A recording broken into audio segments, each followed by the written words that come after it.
కొన్నిసార్లు మన జీవితంలో కొన్ని అలవాట్లు లేక వ్యసనాలు ఏర్పడతాయి. కాలం గడిచే కొద్దీ అవి మనపై ప్రభావం చూపించడం మొదలుపెడతాయి. అప్పుడు ఇది లేకుండా నేను ఉండలేను, నేను దీనికి బానిసను అనే ఆలోచనలు మనలో బలపడతాయి.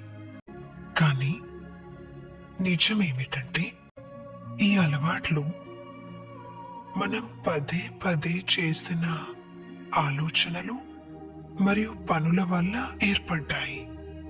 అందుకే దృఢ సంకల్పంతో వాటిని మార్చుకోవడం కూడా మన చేతుల్లోనే ఉంది. గతం గతః,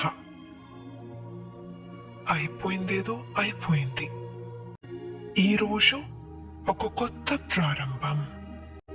ఈరోజు నేను స్వేచ్ఛను ఎంచుకుంటున్నాను. అవగాహనతో, ధైర్యంతో, దృఢ సంకల్పంతో నా జీవితంలోని అన్ని వ్యసనాల నుండి నేను విముక్తి పొందాలని నిర్ణయించుకున్నాను.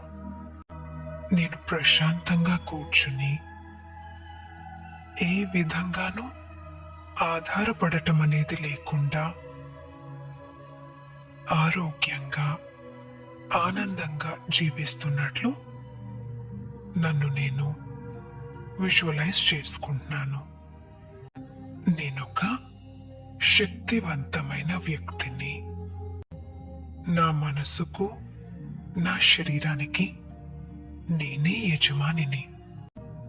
నా మనసు స్వేచ్ఛగా ఉంది. నా భావోద్వేగాలను నేను నియంత్రించగలను. ఆనందంగా ఉండటానికి నాకు ఎలాంటి హానికరమైన పదార్థాలు కానీ లేదా చెడు అలవాట్లు కానీ అవసరం లేదు. నా ఆనందం నా అంతరంగం నుండే వస్తుంది. నా శరీరం ఆరోగ్యంగా ఉంది. నా శరీరం నాకెంతో విలువైనది.